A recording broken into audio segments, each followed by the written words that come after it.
कार्य कर मेरे राजा। धन्यवाद करते हैं मेरे परमेश्वर, आज के वचन के द्वारा तू हम सबसे बातें कर मेरे पिता, क्योंकि तू ही पवित्र परमेश्वर है।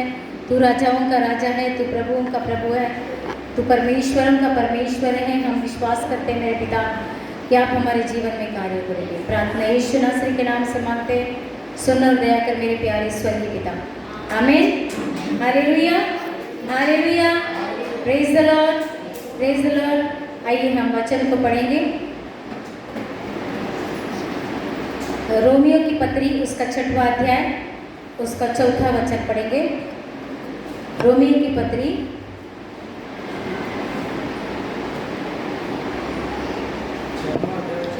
उसका 4था वचन। उस मृत्यु का बपतिस्मा पाने से हम उसके साथ गाड़े गए, ताकि जैसे मसीह पिता की महिमा के द्वारा मरे हुओं में से जिलाया गया, वैसे ही हम भी नए जीवन की सी चाल चलें। हालेलुया। इस वचन के द्वारा हम प्रभु को धन्यवाद करेंगे कि परमेश्वर ने जिस तरीके से हमको चुना है, परमेश्वर ने उसके इकलौते पुत्र के द्वारा हमें उसके अनुग्रह के द्वारा चुना है। तो ये वचन हमें क्या कहता है वो देखेंगे। तो हम क्या कहें, क्या हम पाप करते रहे कि अनुग्रह बहुत हो? कदापि नहीं। हम जब पाप के लिए मर गए तो फिर आगे को उसमें कैसे जीवन बिताए? क्या तुम नहीं जानते कि हमें सब जिन्होंने मसीह यीशु का बपतिस्मा लिया, मतलब उसकी मृत्यु का बपतिस्मा लिया। प्रभु यीशु मसीह को किस लिए मारा गया? हमारे पापों के लिए। हमारे पापों के लिए प्रभु यीशु मसीह को मारा गया, गाड़ा गया, उसको बलिदान किया गया और वो तीसरे दिन फिर जीवित हुआ। यहाँ पर ये वचन क्या कहता है? क्या तुम नहीं जानते कि हम सब जिन्होंने मसीह यीशु का बपतिस्मा लिया, उसकी मृत्यु का बपतिस्मा लिया, अतः उस मृत्यु का बपतिस्मा पाने से हमें उसके साथ क्या होता है? गाड़े गए, ताकि जैसे मसीह पिता की महिमा के द्वारा मरे हुए में से जिलाए गए, वैसे हम भी नए जीवन की सी चाल चले। हालेलुया। प्रभु यीशु मसीह हमारे पाप के लिए उसको मारा गया। आज हमारा भी बपतिस्मा हो चुका है, हम भी नई सृष्टि, आज हम भी नई सृष्टि मिल चुकी हमें। प्रभु यीशु मसीह में हम नई सृष्टि है। तो हम जब नई सृष्टि है तो हमें हमारा पाप क्या हो गया? बपतिस्मा के साथ हमारा पाप भी क्या हो गया? चला गया हमारे जीवन से। तो हमें नई सृष्टि की चाल चलनी है। हमें पाप करना है क्या? नहीं करना है। अगर हम पाप करते हैं तो जैसे प्रभु यीशु मसीह को परमेश्वर ने फिर से तीसरे दिन जिलाया गया, तो हम फिर से जी सकते हैं क्या? नहीं जी पाएंगे। इसलिए हमारे पाप भी हमारे बपतिस्मा होने पर सब कुछ गाड़े गए, मारा गया। हालेलुया। क्योंकि यदि हम उसकी मृत्यु की समानता में उसके साथ जुट गए हैं, तो निश्चय उसके जी उठने की समानता में फिर जुट जाएंगे, फिर जी उठेंगे।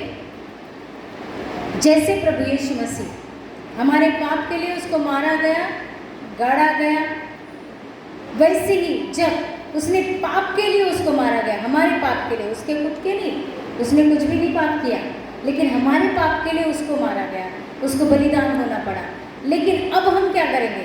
जब हमारे पाप, जब हम स्वयं ही उस पाप को गाड़ देंगे, तो अंतिम समय में जब प्रभु यीशु मसीह आएंगे तो हम फिर से जी उठ सकते हैं। लेकिन अगर हमारे अंदर वो पाप, अगर हमारे अंदर पापी जीवन हम इस संसार में रहते हुए जिएंगे, तो क्या हम फिर से जी उठ सकते हैं? नहीं, क्योंकि पाप कहाँ लेकर जाती है? मृत्यु की ओर। तो हमारा जो जीवन जो है, हम कहते हैं कि अरे जो कुछ भी है अभी इस धरती पर ही है। कुछ लोग ऐसे बोलते हैं कि नहीं नहीं, स्वर्ग भी है या नरक भी है ना? कुछ शास्त्र ऐसे बोलते हैं, कुछ लोग ऐसे बोलते हैं, लेकिन ऐसा नहीं है। स्वर्ग भी है और नरक भी है। जैसे हम जीवित हैं तो हमारी जीवन भी कहीं ना कहीं समाप्त होने वाला है, ठीक है? लेकिन हमारा आत्मा का जीवन कहीं पर भी समाप्त नहीं होगा। हमारा आत्मा का जीवन या तो नरक या तो स्वर्ग, दो जगह जाने वाला है। तो हमको समझना है कि प्रभु यीशु मसीह एक उदाहरण बनकर परमेश्वर पिता ने उनको इस धरती पर हमारे पाप के लिए बलि चढ़ाया, है ना, बलि चढ़ाया। उनके बलि चढ़ने का कारण सूली पर हमारे सारे पाप उन्होंने ले लिए। तो अब हम अगर उन्हीं के किरदार है, उन्हीं के बेटे हैं, उन्हीं के हम बेटे बेटियाँ, उन्हीं की अगर संतान है, तो आज हम उसके जैसी चाल चलनी है। तो क्योंकि यदि हम 5वां वचन कहता है, यदि हम उसकी मृत्यु की समानता के साथ जुट गए हैं तो निश्चय उसके जी उठने की समानता में भी जुट जाएंगे। प्रभु यीशु मसीह मेरे पाप के लिए मरा गया, मेरे पाप के लिए गाड़ा गया और फिर से तीसरे दिन उसको जी उठा। इसका मतलब मैं अगर पाप नहीं करूँगा तो मैं भी जी उठूँगा। हम जानते हैं कि हमारा पुराना मनुष्यत्व उसके क्रूस के साथ क्रूस पर चढ़ गया ताकि पाप का शरीर व्यर्थ हो जाए। हालेलुया। पाप का शरीर क्या हो जाए? जो ये शरीर है ये मिट्टी में मिल जाए। ये शरीर के अंदर हमारी आत्मा का शरीर है ना। हमारी आत्मा का शरीर कहाँ रहता है? हमारे इस शारीरिक शरीर के अंदर जो परमेश्वर ने मिट्टी से बनाया। आत्मा का शरीर उसके अंदर है, उसको बहुत अच्छी तरह से परमेश्वर ने रखा है। ठीक है, इस शरीर के अंदर परमेश्वर ने उसको अवसर दिया है आत्मा का शरीर का रहने का। तो जब ये आत्मा का शरीर जो है, आत्मा का अंदर का, तो वो आत्मा के शरीर वो जान पाएगा कि जब हम शरीर में ही थे तो हम उसका पात्र बनकर पवित्र जीवन जिए। हालेलुया। उसका पात्र बनकर, क्योंकि चुने हुए उसके पात्र है, जैसा चाहे वो वैसे चलाता है। लेकिन जब वो चलाता है कब? जब हम पाप में शरीर को छोड़ देंगे। इस शरीर से, जो ऊपर का शरीर है, उस शरीर से हम पाप करना छोड़ देंगे तो ये आत्मिक शरीर क्या करेगा? हमारा अंदर की आत्मा हर समय उस शरीर के ऊपर जयवंत पाएगी। यहाँ पर लिखा है कि तो निश्चय ही उसके जी उठने की समानता में भी जी उठे जाएंगे। हम जानते हैं कि हमारा पुराना मनुष्यत्व उसके साथ क्रूस पर चढ़ाया गया ताकि पाप का शरीर व्यर्थ हो जाए और हमें आगे को पाप के दासत्व में न रहे। हमारे अंदर से सारी अभिलाषाएं, सारी लालसाएं जब मर जाती है तो हमको लगता है कि ये शरीर जो है, इस शरीर को सिर्फ 3 वक्त का खाना लगता है। इस शरीर के अंदर कोई लालसा नहीं है। जीने के लिए सिर्फ खाना चाहिए, खाने के लिए जीना नहीं चाहिए। जीने के लिए हमको जितना भी मिला उसमें सुख और चैन, हम आराम से रहते हैं। कुछ लोगों का ऐसा होता है कि खाने पर भी बहुत उनका प्रॉब्लम रहता है कि अभी भाजी में नमक नहीं, भाजी में ये नहीं, वो नहीं। इस शरीर के लिए क्या क्या करते हैं, है ना। लेकिन जब उसने समझ लिया ये जो शरीर है, इस शरीर को हमें मट्टी में मिलना ही मिलना है। भले ही उसको परमेश्वर ने अपने हाथों से बनाकर उसके अंदर सांस फूकी, लेकिन परमेश्वर ने अंतिम ये शरीर जो है इसको मिट्टी में अगर नहीं मिलेगा तो हमें नया शरीर कहाँ से मिलेगा? महिमामय शरीर मिलना चाहिए ना। तो अगर ये शरीर अगर मिट्टी में नहीं जाएगा, इसकी अगर मिट्टी नहीं होगी, तो ये शरीर कुछ समय बाद जब मिट्टी में मिलेगा तो ही हमें महिमा का शरीर मिलेगा। हालेलुया। तो ये, लेकिन जब तक ये आत्मा हमारे अंदर रहती है तब तक हमारे इस शरीर को भी हमको क्या करना है? पवित्र रखना है। कैसे रखना है? पवित्र रखना है। हमारे विचारों को पवित्र रखना है, हमारी सोचों को पवित्र रखना है, शुद्ध रखना है। आगे लिखा है कि क्योंकि ये जो शरीर है ये ज़मीन को, मिट्टी को मिलना ही मिलना है, इसलिए आत्मा और शरीर इनके बीच में हर समय क्या होता रहता है? लड़ाई होती है। शरीर बोलता है मैं बड़ा, आत्मा बोलते हैं मैं बड़ा, है ना। आत्मिक शरीर बोलता है मैं बड़ा, शारीरिक शरीर बोलता है मैं बड़ा। और शारीरिक शरीर का कंट्रोल किसके अंदर है? शैतान के अंदर। शैतान क्या करता है कि हम जहाँ चलते हैं, उठते हैं, बैठते हैं, हमारी आँखों के देखने के द्वारा हमें बहुत अच्छी बातें भावुक तरीके से बताता है कि ये बहुत सुंदर है, ये बहुत सुंदर है, और मनुष्य का विवेक वहीं पर मार खाता है। हालेलुया। मनुष्य जो है भावनाओं में बहकर पाप में गिरता है। हालेलुया। ये जो आँखें हैं, आँखों की अभिलाषा, अगर आँखों के अंदर ये आँखें अगर पवित्र हो गई तो ये आँखों की जो अभिलाषाएं हैं ये भी मर जाती। ये कहती कि क्या फ़र्क पड़ता है, मेरे पास अगर 2 ही कपड़ा जोड़ी है तो क्या फ़र्क पड़ता है, रात को धोकर सुबह पहन सकते हैं। उसके अंदर इतनी मतलब ये नहीं रहती कि नहीं मुझे अच्छा ही चाहिए, मुझे अच्छा ही चाहिए। साधारण रहेगा तो भी वो क्या करेगा, अपने जीवन को चलाने के लिए जो कुछ हमें है उसके लिए परमेश्वर को क्या करेगा, धन्यवाद करेगा। Hallelujah, hallelujah. 7वां वचन कहता है, 6वां वचन, हम जानते हैं कि हमारा पुराना मनुष्यत्व उसके साथ क्रूस पर चढ़ाया गया ताकि पाप का शरीर व्यर्थ हो जाए और हम आगे को पाप के दासत्व में नहीं रहे। क्योंकि शैतान जो है आंखों की अभिलाषाओं के द्वारा, इच्छाओं के द्वारा हमारे जीवन के ऊपर कंट्रोल करना चाहता है। हमें समझना चाहिए कि प्रभु यीशु मसीह ने मुझे, मेरे पापों को सब कुछ उसने अपने ऊपर ले लिया है। तो मैं जब जीऊँगा तो उसके लिए जीऊँगा, तो मेरा परमेश्वर मेरी हर चीज़ की क्या करेगा, सुधि लेगा। वो चाहता है, वो जानता है कि हमारी ज़रूरतें क्या है, हमें किस ज़रूरत से आगे बढ़ना है। लेकिन हम जानते हैं क्या परमेश्वर को क्या चाहिए। परमेश्वर चाहता है कि हम उसके जैसी चाल चले, उसके जैसे रहे। वो जैसे चाहता है वैसे अगर हम करते हैं, हम तो जानते हैं कि स्वर्ग का भंडार जो है वो सब कुछ हमारा ही है। तो हमारी ज़रूरतों को प्रभु पूरा नहीं कर सकता है, कर सकता है, लेकिन ज़रूरतों के पीछे भागना व्यर्थ है।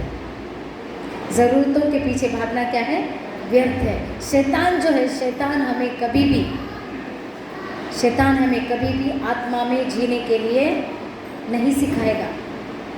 वो हमें पाप की ओर लेकर जाएगा, क्योंकि उसकी पहले से ही जगह नियुक्त है।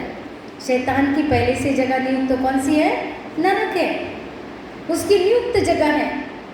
वो भी चाहता है कि मैं भी परमेश्वर के संतानों को कहाँ लेकर जाऊँ, नरक में लेकर जाऊँ। उस चीज़ की वजह से वो क्या करता है, इंसान के साथ बहुत कुछ गलत तरीके से चलता है। हालेलुया। वो हमसे प्यार नहीं करता है, वो हमसे प्यार नहीं करता है, वो हमसे नफरत करता है और प्यार करने का ढोंग वो रचता है। हालेलुया। 7वां वचन कहता है, क्योंकि जो मर गया वो पाप से छूटकर धर्मी ठहरा। इसलिए यदि हम मसीह के साथ मर गए तो हमारा विश्वास यह है कि उसके साथ जिएंगे। मसीह के साथ हमारे सारे गुनाह, सारे पाप, सारे गंदे विचार जब मर जाते हैं तो वहाँ पर हमारे लिए उम्मीद है कि प्रभु ने चुने हुओं को अपने राज्य के लिए चुना है। हालेलुया। मसीह ने फिर से हमें जीवित होकर किसके लिए चुना है, उसके राज्य के लिए। तो हमें पाप नहीं करना है, पाप को हमें अपने से दूर रखना है, क्योंकि यह जानते हैं कि मसीह मरे हुओं में से जी उठकर फिर मरने का नहीं, उस पर फिर मृत्यु की प्रभुता नहीं होने की। क्योंकि वह जो मर गया तो पाप के लिए एक बार मर गया, परंतु जो जीवित है तो परमेश्वर के लिए जीवित है। तो हमारा जीना किसके लिए है, परमेश्वर के लिए, और हमारा मरना मसीह है। अगर हम मर भी गए तो हम फिर से जीवित होकर परमेश्वर के चरणों के पास सदा काल के लिए बैठेंगे। पर प्रभु के भवन में हम सदा काल के लिए रहेंगे। हमें अनंत काल के लिए परमेश्वर ने चुना है। हालेलुया। ऐसे ही तुम भी अपने आप को पाप के लिए तो मरा, परंतु परमेश्वर के लिए मसीह यीशु में जीवित समझो। किसके लिए मरे? हमको अगर परमेश्वर के ऊपर विश्वास नहीं होता है ना, तो वो इंसान क्या करता है, बार बार कुड़कुड़ करता है। क्या करता है, बार बार उसके अंदर कुड़कुड़ रहती है। अगर उसके ऊपर विश्वास नहीं रहता है कि मैं परमेश्वर के भवन में बैठकर भी, अगर मैं विश्वास नहीं करता हूँ कि मेरा परमेश्वर चंगाई देने वाला है, मेरा परमेश्वर जिसने मेरे लिए जान दी, मेरे लिए मारा गया, गाड़ा गया, फिर से तीसरे दिन जी उठा, अगर ये विश्वास मेरे अंदर नहीं है, अगर मैं जीवित हूँ तो उसी की वजह से जीवित हूँ, अगर मैं चंगा हूँ उसी की वजह से चंगा हूँ, ये विश्वास अगर हमारे अंदर आया नहीं तो बार बार हम क्या करेंगे, कुड़कुड़ करेंगे, पाप करेंगे और हमारे अंदर अविश्वास के कारण हम कभी भी चंगाई नहीं पाए, कभी भी हमारा मन शांत नहीं रहेगा, हमारा मन भटकेगा, हमारा मन चल विचल रहेगा। हमारे अंदर अगर एक विश्वास है तो हम अपने भाई बहनों को भी, अपने बच्चों को भी बोलेंगे, नहीं प्रभु ये मेरा बच्चा जरूर भटका हुआ है, लेकिन परमेश्वर तो उसे क्या करेगा, उसका उद्धार करेगा, उसका जीवन परमेश्वर मैं तेरे हाथ में देती हूँ। जब दानियेल ने प्रार्थना की प्रभु के पास यरूशलेम के लिए, परमेश्वर जब उनको छुड़ा सकता है तो हमें नहीं छुड़ा सकता, हमारे बच्चों को नहीं छुड़ा सकता, हमारे पति को, हमारे पत्नियों को नहीं छुड़ा सकता, सबको छुड़ा सकता है, लेकिन हमारा विश्वास कैसा होना चाहिए, परमेश्वर के ऊपर मजबूत होना चाहिए कि मेरे परमेश्वर ने मेरे लिए, मेरे घर के लिए, जब मैं आ चुका हूँ प्रभु के पास, मेरा उद्धार हो चुका है, तो क्या मेरे ही बच्चों का, मेरे ही घर वाले लोगों का क्या परमेश्वर छुटकारा नहीं कर सकता है? कर सकता है। हमको समझना चाहिए कि प्रभु ने जब मेरे परिवार में से एक को चुना है तो प्रभु एक को नहीं देख रहा है, प्रभु पूरे घराने को देख रहा है कि मैं उस घराने को क्या करूं, पूरी तरीके से उसका उद्धार करूं। यहोशू कहता है मैं और मेरा घराना क्या करेंगे, परमेश्वर की। क्यों कहा? क्योंकि परमेश्वर ने सिर्फ यहोशू को नहीं देखा, परमेश्वर ने उसके पीछे की पूरी बिरादरी को देखा, परिवार को देखा, उसके लोगों को देखा। लेकिन हम समझ नहीं पाते, हम समझते कि हम घर से अकेले आते हैं तो सिर्फ हमको ही प्रभु ने चुना है, हम प्रार्थना करें न करें, मेरे बच्चे तो ऐसे, मेरे घर के लोग ऐसे, इस तरीके से हम अपने परमेश्वर पर अविश्वास बताते हैं। हालेलुया। हमें विश्वास आना चाहिए, जब प्रभु ने मुझे चुना है, इसका मतलब प्रभु मेरे घर के पूरे परिवार को क्या कर रहा है, उसके राज्य के लिए चुनना चाहता है। लेकिन मैं प्रार्थना नहीं करता हूँ, मैं विश्वास नहीं करता हूँ, मैं सिर्फ उनके लिए गलत बोलता हूँ, मैं उनके लिए, वो विश्वास नहीं करते हैं, वो ऐसा करते हैं, वो वैसा करते हैं, वैसा करते हैं, ऐसा बोलेंगे तो परमेश्वर कहेगा कि तू जब अपने परिवार वालों की इतनी चुगली करता है तो गैरों की कितनी चुगली करे। Hallelujah, hallelujah. अगर हमारे अंदर आता है कि नहीं प्रभु तूने तो मुझे चुना है, इसका मतलब मेरे पूरे परिवार को तूने चुना है, तो मैं उनके लिए क्या करूँगा, प्रार्थना करूँगा, उनके लिए मैं प्रार्थना करूँगी, उनके लिए मैं क्या करूँगी, उपवास करूँगी, उनको परमेश्वर के सामने रखूँगी। 100% परमेश्वर पूरी तरीके से अपने परिवार को क्या करेगा, उद्धार देगा। हालेलुया। हमारी अपनी इच्छा नहीं, हम सिर्फ चाहते हैं कि वो आए, लेकिन हमारी क्या मेहनत है, हम कुछ नहीं करते हैं, हम सिर्फ अपने पुरता प्रार्थना करते हैं। नहीं, हमको अपने जीवन के अंदर अपने लोगों के लिए बोझ आना चाहिए कि प्रभु मैं अगर स्वर्ग चढ़ सकता हूँ तो मेरा परिवार कहाँ जाएगा, क्योंकि मैं उनके लिए कुड़कुड़ करता हूँ, मैं उनके लिए गलत बोलता हूँ, मैं उनके लिए सामने वाले लोगों के जीवन में बोलता हूँ कि ये वो ऐसा करता है, वैसा करती है, वैसा करती है। नहीं प्रभु मुझे माफ़ कर, प्रभु मुझे माफ़ कर, मेरे घर के अंदर मुझे अगर तूने रखा है तो मेरे लोग तूने मुझे चुन के दिया है, उनके अगेंस्ट बोलना पाप है, उनके विरुद्ध बोलना क्या है, पाप है। प्रभु यीशु मसीह ने कभी किसी के लिए गलत नहीं बोला, चाहे उसकी आंखों से गलत दिख रहा था, लेकिन प्रभु ने कभी नहीं बोला, कभी नहीं। प्रभु ने कहा कि प्रभु जब भी प्रभु के सामने जब उस मरियम को लाया गया तो उसने सिर्फ कहा कि क्या कहा कि तू अभी पाप मत कर, लेकिन उसके ऊपर दोष नहीं लगाया, दोष नहीं लगाया। प्रभु को मालूम था ये गलत करती है। जब हमारे घर के लोग हमको मालूम है गलत करते हैं तो हमको अंदर से बोझ होना चाहिए, हमको अंदर से क्या होना चाहिए, एक बोझ होना चाहिए कि प्रभु मेरे परिवार के लोग जो गलत है प्रभु जी, तुझसे जानते नहीं प्रभु, तूने मुझे चुन लिया प्रभु, तो आज से मैं क्या करूँगी, प्रार्थना करूँगी। आज से मैं प्रार्थना करूँगा कि वो लोग भी तुझको चखे, तेरे नज़दीक आए, धार्मिकता को पहन ले, ताकि उनके जीवन में क्या होगा, परिवर्तन होगा, उनकी ज़रूरतें पूरी की जाएगी। परमेश्वर के निकट आएंगे तो प्रभु उनसे बातें करेंगे, प्रभु उनको आशीष करेंगे और प्रभु नए जीवन का अनुभव उनको देंगे और हम सब एक साथ में स्वर्ग में दिखेंगे, स्वर्ग में मिलेंगे। क्योंकि हमारा परमेश्वर प्रभु यीशु मसीह जिस तरीके से जीवित है, वैसे हम भी अपने मरने के बाद उस परमेश्वर के साथ जुड़ जाएंगे। हालेलुया। जब हमारे अंदर इतना कॉन्फिडेंस नहीं है कि हम अभी ही कुड़कुड़ाहट करेंगे, तो हम कैसे प्रभु के घर में जाएंगे। हालेलुया। 12वां वचन कहता है, इसलिए पाप तुम्हारे नश्वर शरीर में राज्य न करे कि तुम उसकी लालसाओं के अधीन रहो। लालसाओं के मतलब पाप क्या करता है? कुड़कुड़ करता है। पाप क्या करता है? कुड़कुड़ करता है ना। कुड़कुड़ कैसे करता है? अगर पति और पत्नी कोई है तो उसके अंदर पत्नी को अगर कुछ चीज़ मिली नहीं है तो पत्नी बोलेगी आपके पास तो पैसा ही नहीं रहता है, मेरे लिए लाने के लिए पैसा नहीं रहता है, दोस्तों को चाय पीने के लिए तुम्हारे पास पैसा रहता है ना। फिर पति भी कहेंगे तेरी बहन को खाना खिलाने के लिए अच्छा खिलाती है, लेकिन मुझे खिलाने का बोला तो कैसे भी बना के खिलाती है। नहीं हिंदू सिस्टर, ऐसा बोलते हैं? हाँ, होता है कि नहीं? अपने घर के लोग आए तो बहुत अच्छा खिलाती है, और मेरे घर के लोग आए तो मुंह टेढ़ा करती है। Hallelujah, hallelujah. ये क्या है? लालच, कुड़कुड़। क्योंकि हम क्या करते हैं? अपनी सोचते हैं। हम क्या करते हैं? अपनी सोचते हैं, सिर्फ अपनी। हम कभी गैरों की सोचते हैं क्या? हाँ, नहीं सोचते। मेरा मेरा मेरा मेरा मेरा, इसमें क्या गड़ा है? मेरा मेरा मेरा। और मेरा करते करते प्रभु कहता है कि कितनी पाप करते बैठते।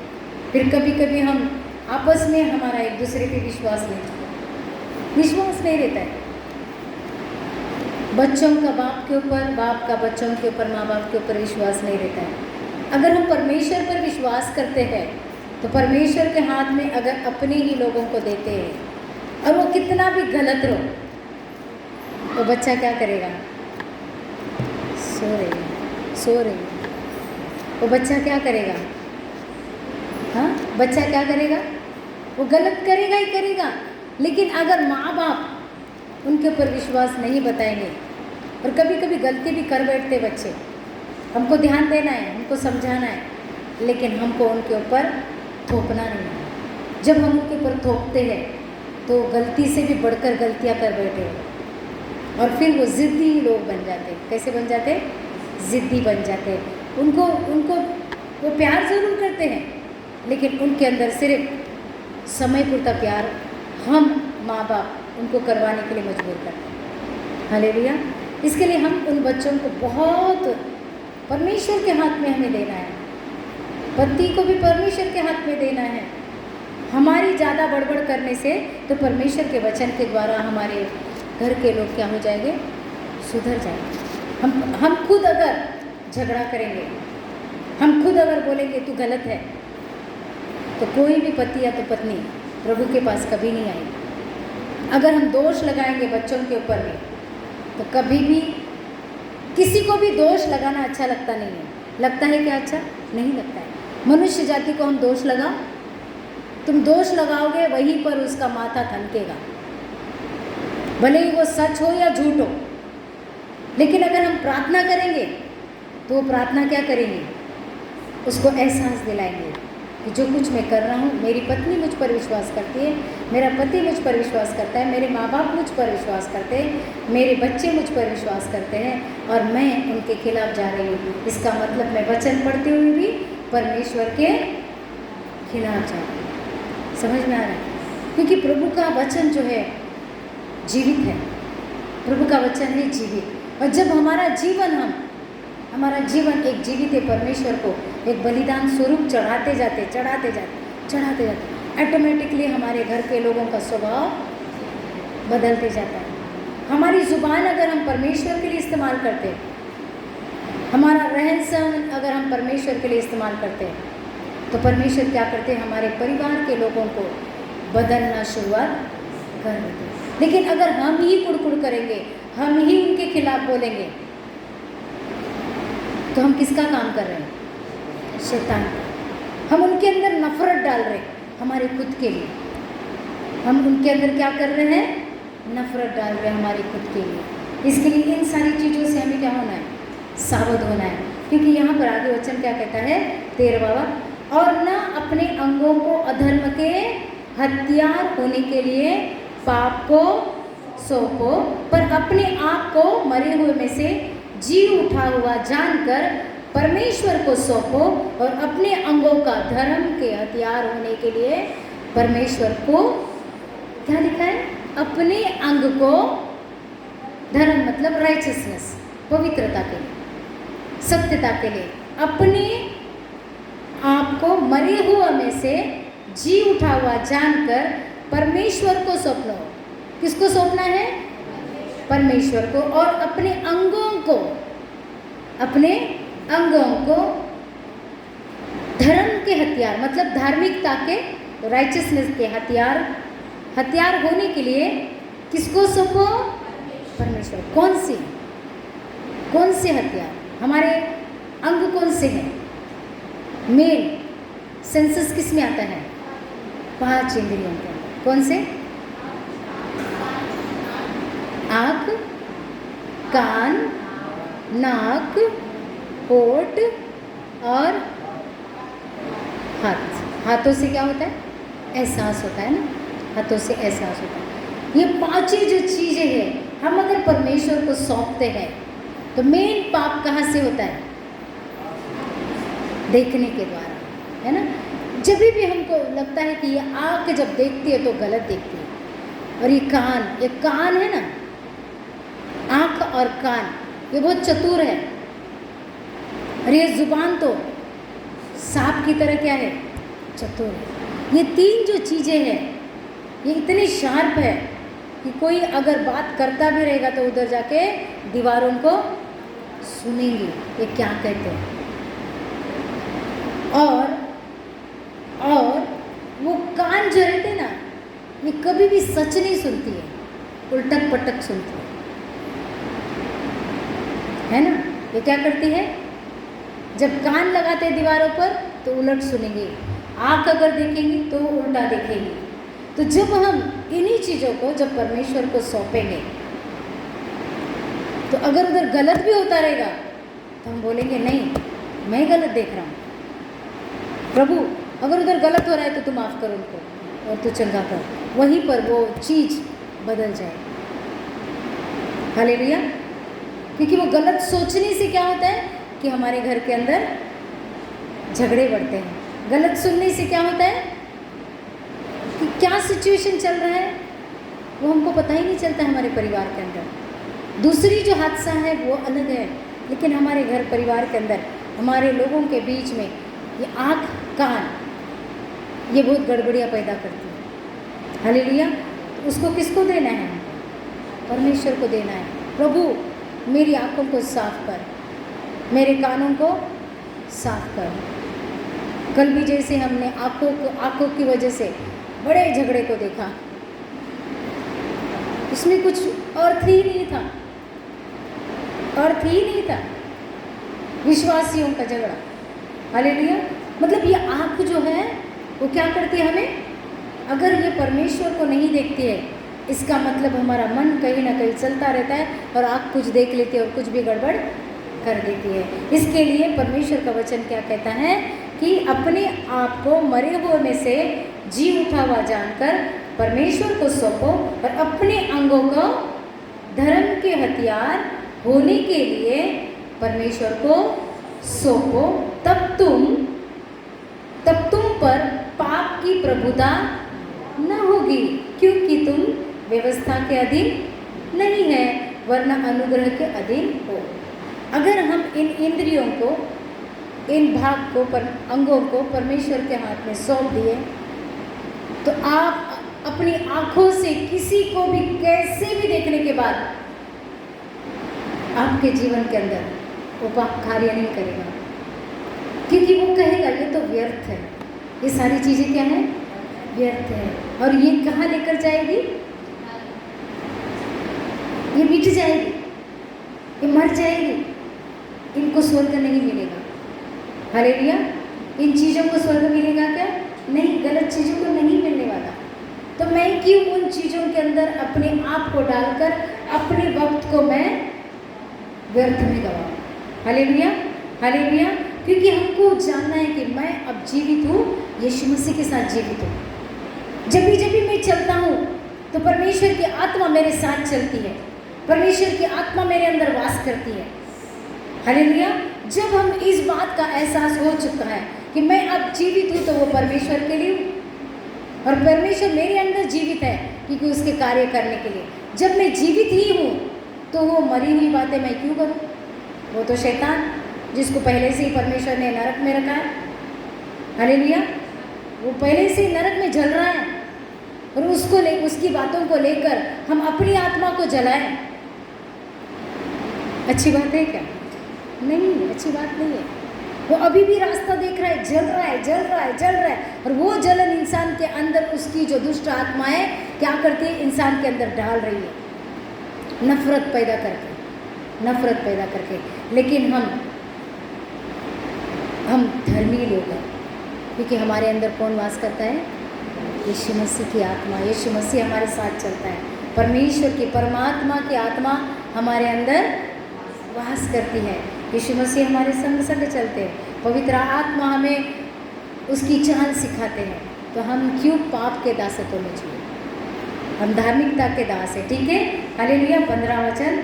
तो क्या हुआ? क्या हम इसलिए पाप करें कि हम व्यवस्था के अधीन नहीं वरना अनुग्रह के अधीन हैं? कदापि नहीं।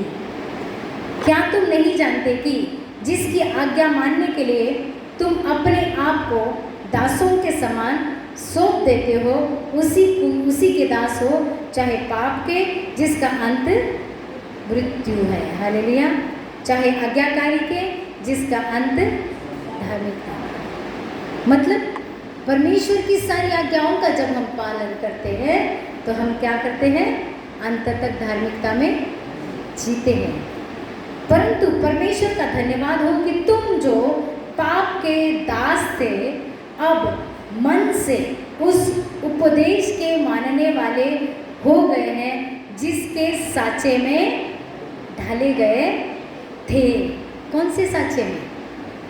परमेश्वर ने उत्पत्ति का 1 अध्याय उसका 27 में कहा,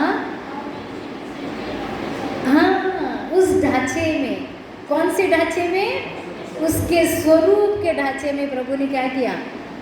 यहाँ पर क्या लिखा है कि जिस साँचे में डाले गए। कौन सा साँचा है? उसके स्वरूप का साँचा, आत्मा का स्वरूप। कितना सुंदर वचन दिया है। क्या किया है कि उसके जिसके साँचे में ढाले गए थे और पाप से छुड़ाए जाकर धर्म के दास किसके हो गए? अभी हम परमेश्वर के दास हो गए, धार्मिकता के, राइचसनेस के। मैं तुम्हारी शारीरिक दुर्बलता के कारण मनुष्य की रीति पर कहता हूँ, जिससे तुमने अपने अंगों को कुकर्म के लिए अशुद्धता और कुकर्म के दास करके सौंपा था, वैसे ही अब अपने अंगों को पवित्रता के लिए धर्म के दास करके सौंपा है। अभी हमने अपने आप को किसको सौंपा है? परमेश्वर को, क्योंकि हमें पता चल चुका है कि मैं परमेश्वर के स्वरूप में ढाला गया हूँ, उसका ढांचे में। अब मैं शैतान के ढांचे में नहीं हूँ। परमेश्वर ने अपने इकलौते पुत्र को इस धरती पर भेजकर मेरा, जहाँ कहीं पर भी मेरा ढांचा बिगड़ गया था, पूरी मरम्मत करके मुझे क्या कर दिया? फिर से रिपेयर कर दिया। अब मैं परमेश्वर का स्वरूप हूँ। क्या कहोगे? अब मैं परमेश्वर का स्वरूप हूँ और उसका स्वभाव, उसने जो जो अंग बनाया है उस अंग से मैं सिर्फ पवित्रता देखता हूँ, प्रेम देखता हूँ, धीरज देखता हूँ। हालेलुया। प्रेम देखता हूँ, धीरज देखता हूँ और नम्रता देखता हूँ, भलाई देखता हूँ, विश्वास देखता हूँ। ये सारे 9 फल, 9 अनुभव मेरे सामने आते हैं, क्योंकि यही मेरे अंगों के द्वारा क्या करने वाले हैं? उसका अनुकरण करें। मेरे अंगों के द्वारा सामने वालों को वो दिखाई देंगे कि ये जो इंसान है ये इतना गुस्से वाला था, लेकिन देखो कितना प्रेम है उसके अंदर। परमेश्वर ने इसको पूरी तरीके से बदल दिया है, कितना नम्रता से चलता है, जो कभी किसी का आदर ही नहीं करता था, आज वो कितना आदर करता है। परमेश्वर पर कितना विश्वास है। Hallelujah, hallelujah. दूसरा यहाँ पर क्या कहता है, परंतु परमेश्वर का धन्यवाद हो, सॉरी हो गया वहाँ पर, मैं तुम्हारी शारीरिक दुर्बलता के कारण मनुष्य की रीति पर कहता हूँ, जैसे तुमने अपने अंगों को कुकर्म के लिए अशुद्धता और कुकर्म के दास करके सौंपा था, वैसे ही अब अपने अंगों को पवित्रता के लिए धर्म के दास करके सौंप दो। जब तुम पाप के दास थे तो धर्म की ओर से क्या थी, कितना भी पाप करो कोई बोलने वाला नहीं। हालेलुया। जब हम पाप ही करते थे तो हम धार्मिक नहीं थे, लेकिन अतः जिन बातों से अब तुम लज्जित होते हो उनसे उस समय तुम क्या फल पाते थे। जब हमको इतना पाप करने के बाद कोई अगर बात बोलता भी था तो हम बिंदास थे, बिंदास थे कि नहीं, हमारे अंदर कोई लज्जा थी क्या। लेकिन जब अब हम प्रभु में आ ही चुके हैं तो किस बात की लज्जा। कोई अगर हमको सुनाता भी है तो हमें गिला शिकवा करने की ज़रूरत है नहीं, क्या, क्योंकि उनका अंत तो मृत्यु है। परंतु अब पाप से स्वतंत्र होकर और परमेश्वर के दास बनकर तुमको फल मिला, जिससे पवित्रता प्राप्त। कौन से फल? प्रेम, आनंद, शांति, धीरज, कृपा, भलाई, विश्वास, नम्रता और संयम। ये फल किसको मिले? अब हमें मिले हैं। उसका अंत अनंत जीवन है। उसका अंत क्या है? बहुत सुंदर वचन है कि ये फल अगर हमारे अंदर है तो हमारे लिए अनंत जीवन है, क्योंकि पाप की मजदूरी तो मृत्यु है, परंतु परमेश्वर का वरदान हमारे प्रभु यीशु मसीह में अनंत जीवन है। मतलब ये 9 अनुभव हमारे जीवन के अंदर क्या है, फल लेकर जब हम आते हैं तो हम 100% कहाँ पहुँचेंगे? स्वर्ग पहुँचेंगे। हालेलुया। अनंत जीवन के लिए, अनंत जीवन के लिए। मुझ पर हुई है कृपा, बेकार जाने न दूं। मुझ पर हुई है कृपा, बेकार जाने न दूं। जिसने मुझे चुना उसकी ओर मैं बढ़ूं, ये पाऊं उससे पुरस्कार। दौड़ा मैं जाऊं कि मैं पाऊं उससे पुरस्कार।